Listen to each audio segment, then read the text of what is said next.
So hey y'all, my reactors. So we back with Woman of the Bible, Phoebe, a faithful messenger.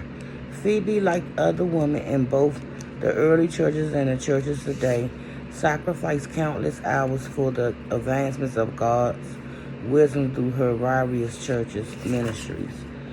She remained focused on the goal of spreading the good news and accomplished the task against insurmountable odds, driven by her deep sense of desires, purpose, faith, and a commitment.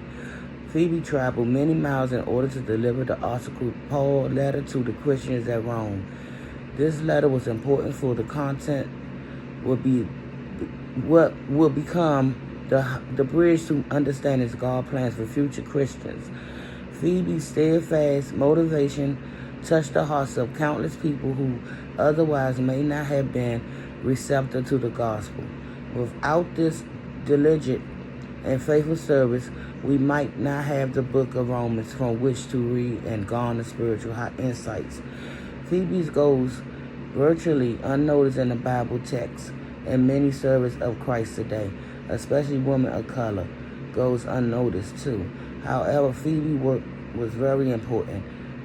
Paul called her a servant of the church in the days.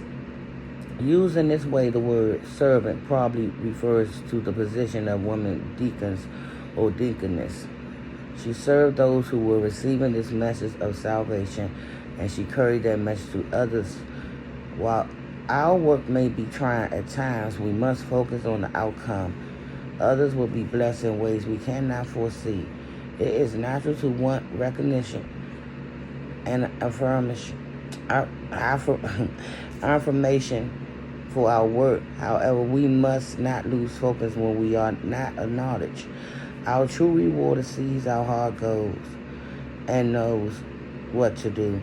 Phoebe served as an example of a faithful servant who was empowered by God to serve. Women are called to work as service to God. Glorify God through all your tasks, and He will remember you as a faithful servant. He will receive the glory, and you and others will be blessed. Now we're going to go to Priscilla.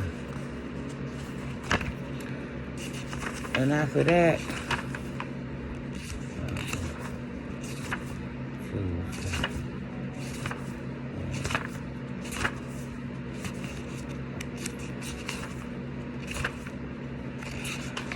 okay, after Priscilla, we got one more week, and we'll move on to the next, another book. So Priscilla, an open door policy. Priscilla was a bold, courageous woman who met the Apostle Paul in Corinth. Like Paul, Priscilla and her husband Aquila were tent makers. Priscilla and Aquila opened their homes to Paul, and they became partners with him both in business and in the ministry of the gospel. Priscilla wore a familiar crown to the woman of color. She was not afraid to speak and stand up for what she believed in, without ever elevating herself above others. She faithfully took her instruments from the Lord and served others. The gospel was taken further because of her. Priscilla was loyal and devoted. Priscilla and Aquila labored for the gospel as a team. Their names are mentioned together when they are referred to into the New Testament. What is even more unusual is that Priscilla is generally mentioned first, a hint that she may have played a more active role in ministry than her husband. When Paul left Corinth, he took Priscilla and Aquila with him. He left the couple at Ephesus to lay the groundwork for what will become one of the most important churches of the New Testament period. During that time, Apollos, who would become an influential preacher and leader in the church, humbled himself and sat at Priscilla and Aquila's feet to receive instructions. Apollos knew and taught only John the Baptist's baptism. Priscilla could have found fault in him, but instead she helped him. She and her husband invited Apollos to their home and compassionately shared the complete gospel message with him. Apollos may not have been able to understand that Jesus was the Savior and then convince his fellow Jews of the truth if it had if it had not been for Priscilla.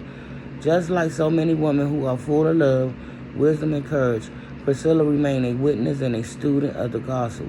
She worked side by side with her husband, spreading the words while also managing her business, churches, and home.